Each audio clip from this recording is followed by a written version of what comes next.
Hello there, welcome to this channel Storytellers Orbit Limited. My name is Irene Waji. I am a creative writer and writing trainer. I write stories that cut across inspirational and dark romance genres. I create written content for brand, professionals, individuals, and business owners. I also coach newbie and growing writers on how to write excellently. Coming across this channel for the first time, do well to subscribe and of course drop a comment on this video.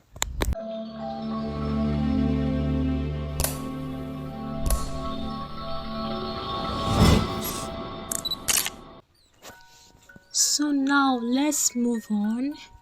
Once again, you are welcome to this training. I'm delighted to be your host for this training. Now, the title of our training today is Writing Stories That Sells. Writing Stories That Sells. Now, you might be wondering, why stories? Why stories? Now, the truth is that as human beings, we all love stories. We all love stories. I don't know if you can cast your mind back to probably when you are watching a video or watching a documentary. Don't you notice that it's because there was a story embedded in all this? That was why your interest was piqued. So you see, storytelling is like the life wire of most things we do as regards content. Even in the media space, storytelling is the life wire of it all. So to be able to, if you are a business owner, a creative, a writer, to be able to make money from whatever you are offering, you need storytelling. That's the truth. You need storytelling, not just any kind of story, but stories that sells. You need to be able to write stories that sells. Stories that when people come across it, they will feel something, their interest will be piqued, to arouse their emotion, it will induce them into taking whatever actions you want them to do.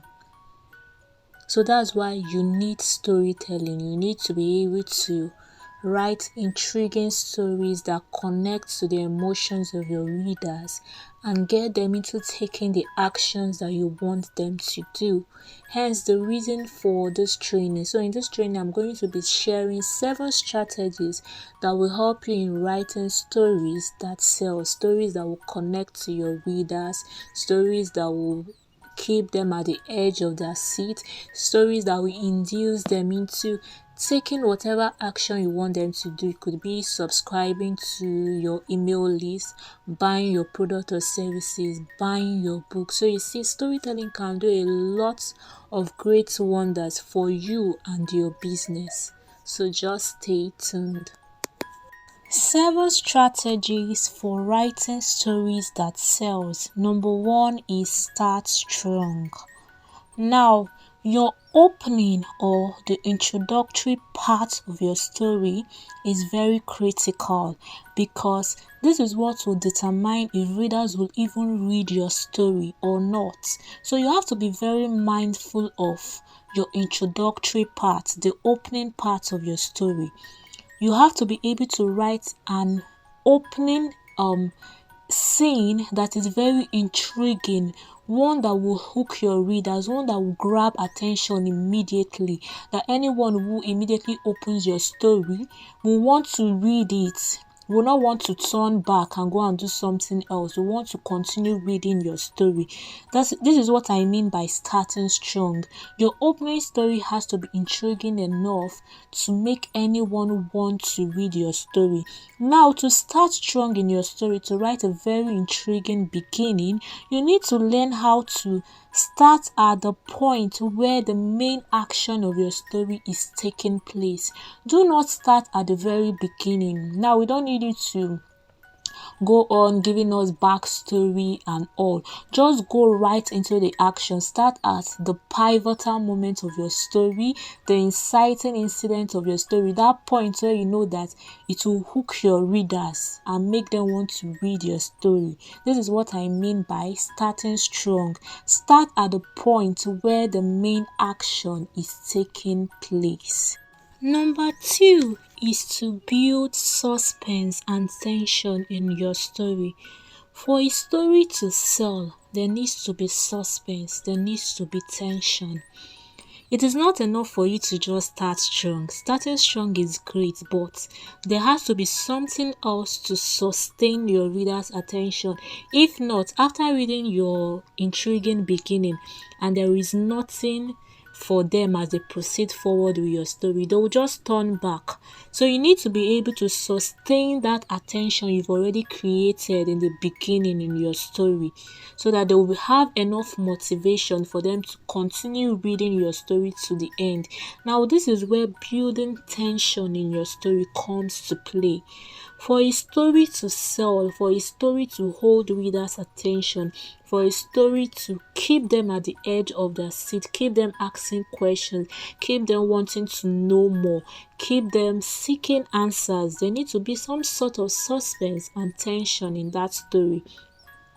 Check out all novels you've read, all books you've read. Tell me, is it not the one with the most suspense that was intriguing for you? If you do not have enough motivation for you to continue watching a movie, trust me, you won't watch that movie. And suspense is the key thing that gives you that motivation to want to continue watching a movie till the end. When there is something that is keeps you curious, when there is something that is when there is something that makes you seek answers. This is the effect of suspense in a story. Now, to build suspense in your story, you need to introduce conflict. You need to introduce conflict. You introduce conflict in your story by creating obstacles for your characters. Don't just write flat characters that everything is just going well for them and all. Create obstacles for your characters. Let us see your characters' problem and let us see how they are navigating through each problem stages by stages. This is what it means by introducing conflict in your story. Create obstacles for your character. Let us see your character's problem. If you are a non-fiction writer that is just writing story to sell your product, this is a place where you show us your client's problem, your reader's problem, your character's problem. So introduce conflict in your story, then create drama. It could be a situation where your protagonist is having a face-off with an antagonist. It could be a place where there is some sort of argument and all. Just show us conflict, show us drama, show us a tense situation in your story.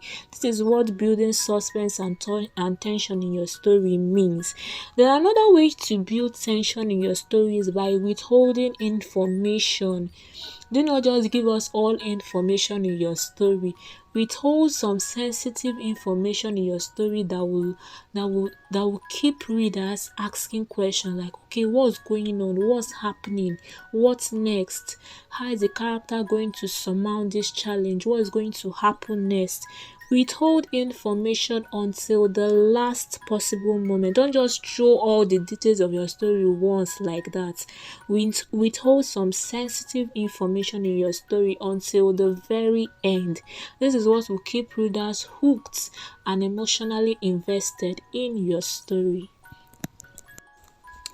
Number 3 strategies under the 7 strategies for writing stories that sells is to infuse emotions. Now, readers tend to easily connect with a story that is infused with emotions, because a story that is infused with emotions will draw readers more into your story. You have to make them to be emotionally invested in your story. Now, to infuse emotions in your story, Learn to write from your heart. Learn to write from your heart. Learn to write with emotions. Don't withhold your emotions when writing. Don't hold back anything. Pour yourself into your writing, your soul, your heart, your mind. Pour it totally into your writing. Let your readers feel things. Let them feel things the same way your characters are feeling. If your character is crying, write it in a way that will make your readers feel the same way. If your character is sad, write it in a way that will make your readers feel the same way. Let your story make your readers feel something, feel emotions. If your story is one that is a sad story or a happy story, write it in a way that your readers will be able to feel it, to connect with that story. For example, when you are writing a scene when your character is crying, write it in a way that when a reader reads this story, they'll want to cry. So let your readers feel something in your story. This is what infusing emotions in your story is all about. To infuse emotions in your story, show emotions through the character's action. Describe what it feels like when someone cries, when someone is sad, when someone is happy. Show it to us through actions. What does it feel like to cry? Write it. Write it in a way that anyone that comes in contact with your story will feel it. If you're talking about a crying scene, anyone that reads that scene will want to cry. So show us emotion through your character's action. Describe what it feels like to cry, to be sad, to be happy, and all. Then, to infuse emotions in your story again, learn to remove unrelated details. Only write details in your story that will heighten emotions and move your story. If any scene in your story is not necessary, remove it. Only write story that will heighten your emotion and advance your plot. So remove unrelated, boring, unnecessary details from your story. Let each moment of your story be filled with emotion. Let it be punchy, intriguing, emotional. Remove unrelated details. Another way to infuse emotion in your stories is by using setting. You can use the location of your story to deepen emotion. You can use a particular location to deepen emotions in your story. For example, if you want to write a scene where the character is scared and all, you can use a dark forest or a dark room. When you describe things in a dark forest and connect it with the character, it will be able to deepen emotion. But for example, when you're writing a scary scene and you are using a garden or an event center as a location, it will do nothing. It will not move your story. It won't deepen your emotion. So learn to use location that's strategic to the way your character feels. For example, you want to write a scary scene, you can use forest. All this will help to deepen the emotions of your story. Another way to infuse emotions in your story is to be deliberate about your choice of words. Your word choice can help to infuse emotion in your story. Learn to use strong and active verbs that will show the emotion of your story very well. For example, you want to talk about character that is crying. Be deliberate about your choice of word. Use strong words that will be able to convey what it feels like to cry, what it feels like to be sad, what it feels like to be happy. So be deliberate about your choice of words. I believe this following points will help you will help you. I believe the points I've just mentioned will help you to be able to infuse emotions throughout your story. Readers want to connect to your story. Readers want to feel something in your story, and infusing emotions is what will help you to be able to achieve this. So number 4 strategy for writing stories that sells is to sprinkle a couple of sensory details. Now I believe we're all familiar with this principle: show don't tell. Show us what it feels like and don't tell us.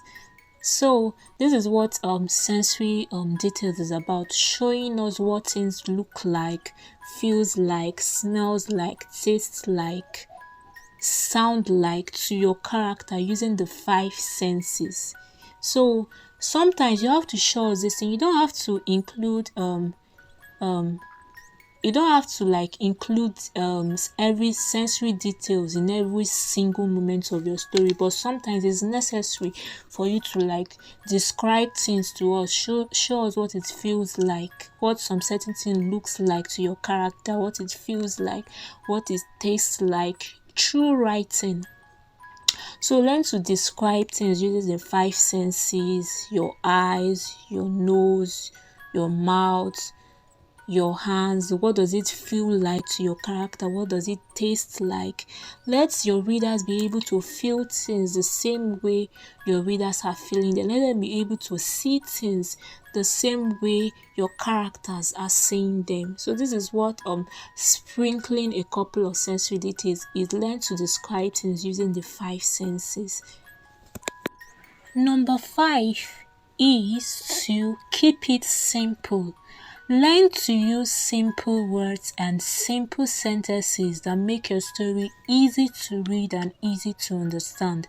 One thing you should know is that the attention span of people these days is very short, and no one wants to grab a story or come across a story on social media or probably a book and all, and they are trying to crack their heads thinking about what you are writing or thinking about what the sentences you are writing means to them, or grabbing their dictionary every minute trying to understand your words and all. No one wants to do that, so you have to try to make things easy and less complicated for your readers by using simple words and simple sentences. Substitute high sounding words and vocabulary with simple words that are easy to read and understand. This will make the reading process for your readers simple, interesting, and sweet for them. So use simple words, use simple sentences. You must know that you don't need to write fancy to write well. You don't need to use big words to make your writing look professional or intriguing. You can make do of simple words and your story will still come out well. Readers even prefer a story that is easy to read and easy to understand. So try to keep it simple. If you know that you can use a simple word and it will still convey the same meaning rather than that high sounding word you want to use, then stick with the simple word. Just learn to keep it simple to make the reading process very easy to understand and interesting for your readers. So number 6 is to have a well-timed pacing. Now, pacing means how fast or slow your story unfolds. How fast or slow your story unfolds. Now, for a story to sell and hold the attention of your readers, it has to have a well-timed pacing. That is, it is neither fast or neither too slow. Because when your story is too fast, It will make your readers to feel a little bit overwhelmed, which will make them easily lose interest in your story. And then when it's too slow, it will make them feel bored, to make them feel really, really bored. So you need to have a well-timed pacing where your story is neither too fast or neither too slow. It's like in between, in order to be able to sustain and keep your readers absolutely gripped with your story. So to help with pacing now, your pacing should be varied. That is, try to make some of your story, some details or scenes of your story to be fast paced, while you try to make some to be slow paced. Don't make all your story fast paced and don't make all your story slow paced. Try to like vary it. Some details should be fast paced while some should be slow paced. The another thing to help you with a well-timed pacing is to always let your story to be moving forward. By this I mean that every details, every scene, every moment of your story should be in your story for a purpose. For a purpose. If a scene in your story does not serve a purpose, if you can do without that scene, then please remove it. Let every scene, every moment be critical to your story. It should have a purpose. It should move your story forward. That's another way to help you with pacing, by writing details of your story that is essential to the plot of your story. If you can do without a scene or a moment of your story, then cut it out. Only write essential details, pivotal moments or scenes in your stories. So your story should always be moving forward. Every detail should have a purpose. The another thing to help you with pacing is that learn to structure your story. Like, every detail of your story should lead logically to the next. For example, from introduction, you move to main body. From main body, you move to conclusion. So everything should logically follow each other, stage by stage. This is another thing that will help you with pacing. So this is all about having a well-timed pacing for your story. It should neither be fast-paced or slow-paced. Number 7, which is the final strategies for this training, writing stories that sells, is creating a memorable ending.